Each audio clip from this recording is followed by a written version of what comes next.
கொஞ்சம் டெம்ட் ஆகி நாங்கள் வந்து கட் பண்ண ஆரம்பிச்சோம். முன்னாடி கல் மாரி எடுத்துற கட் பண்ணுறேன். செஞ்ச டிஷ்ஷே எவ்வளோ வீணாகிடுவா போல இருக்கே. டேஸ்ட் எப்படி இருக்குன்னு நம்ம அசிஸ்டன்ட் சொல்லுவாங்க. சீக்கிரத்தை வாயிடவை. ஓகே, ஒன்று போட்டாங்க, நம்ம எடுத்து போட்டுருவோம்.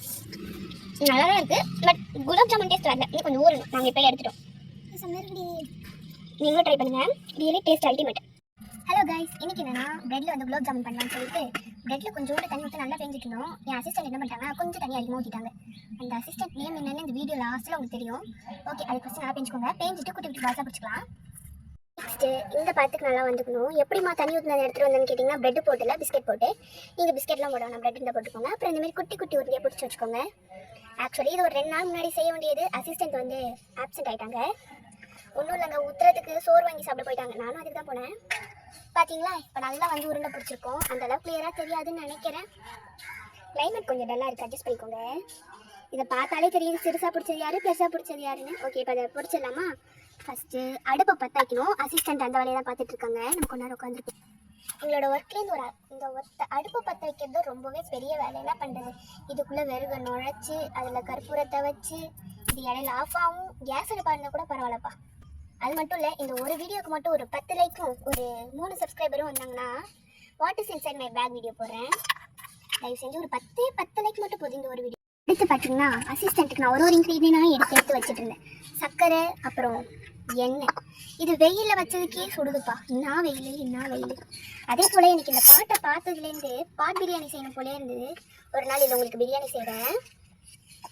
ஓகே, இன்னும் அடுப்பை பற்ற வைக்கல ஃப்ரெண்ட்ஸ். நம்ம அசிஸ்டன்ட் கை பற்றிக்கிச்சு. இப்போ வாங்க வானல் வைக்கலாம். இப்போ அடுப்பில் வந்து வானல் வச்சுக்கலாம். பார்த்து வைங்க அசிஸ்டன்ட். அப்புறம் என்னோட அசிஸ்டண்ட்டோட பேர் என்ன தெரியுமா? இந்த சீரியல் ஒரு 2 வருஷத்துக்கு மேலே இருக்கும். இப்போ புதுசாக அந்த சீரியல் வருது. என்னென்னு கண்டுபிடிச்சி சொல்லுங்கள். எண்ணெய் நல்லா சூடாகட்டும். அடுப்பு பற்றிக்கிச்சு. ஓகே, அடுப்பு பற்றிட்டு எண்ணெய் நல்லா சூடாகுது. சூடானோடனே இதெல்லாம் போட்டு பொரிச்சு எடுத்துக்கலாம். இதெல்லாம் தான் எங்கள் சமையல் இன்க்ரீடியன்ட். திஸ் இஸ் அவர் குட்டி ஊத்தாங்குழல். ஊதுனா பற்றிக்கும்.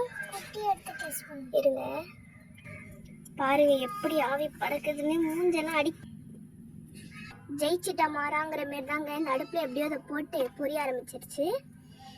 இருங்க 1 2 3 பொரிச்சு நான் உங்ககிட்ட காமிக்கிறேன். புகை வேற அடிக்குதா. லைட்டாக வந்து கலர் கொஞ்சம் சேஞ்ச் ஆகும். கொஞ்சம் பொரிச்சு இதை பாருங்க, கலர் தெரியுதா? இன்னும் கொஞ்சம் பொரிஞ்சோடனே காமிக்கும். இன்னும் சொதப்பல். இந்த அடுப்பு வேற ஒழுங்காக பத்தாம ரொம்ப வேலை காமிக்குது. எங்களால் முடியல. மூஞ்சி அப்படியே குளிச்ச மாரி ஆயிடுச்சு. பட் கொஞ்சம் ப்ரௌனாக வந்திருக்கு. இந்த அடுப்பை பற்ற வைக்கணும். அப்பா, அசிஸ்டன்ட் கை கொஞ்சம் பற்றிக்கிச்சு.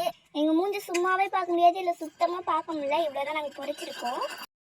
டடா, இந்த அளவு தான் வந்திருக்கு. ஓரளவு முறுமுறுன்னு இருக்குது. பட் கொஞ்சம் சூடாக இருக்கிறதுனால அந்த அளவு தெரியல. ஆறுனதுக்கப்புறம் தெரியும்னு நினைக்கிறேன். இது நல்லா முறுமுறுன்னு இருக்குது. கடைசி வரையும் இந்த அடுப்பு ஒழுங்காக பற்றலைங்க. இருக்கிற சூடாக வச்சு தான் நாங்கள் பொரிச்சிட்ருக்கோம். ஆனால் பார்த்துக்கோங்க. பார்த்துட்டு தான் இருக்காங்க. இப்போ நெக்ஸ்ட்டு சர்க்கரை பாக்கா சொன்னோம். அது எப்படின்னு தெரியல. சரி வாங்க போவோம். ஃப்ரெண்ட்ஸ், நாங்கள் அன்றைக்கி பிரெட் அல்வா செய்யும் போது கூட இந்த அளவு வந்து கஷ்டப்படல.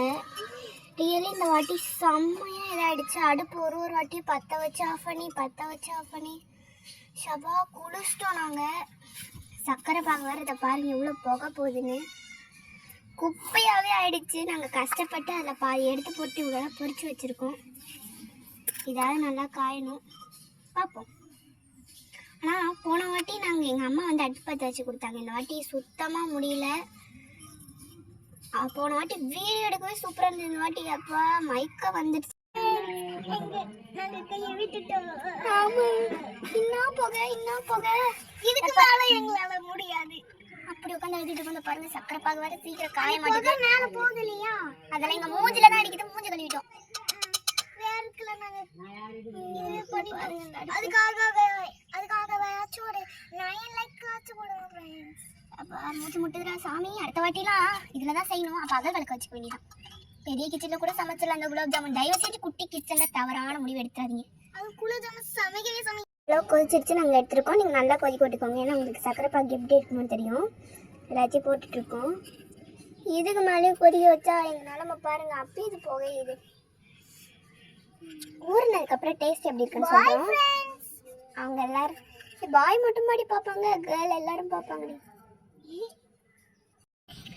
ஃபினிஷிங் எப்படி தான் இருந்தது, நல்லா இருக்கு. நீங்களும் ட்ரை பண்ணுங்க.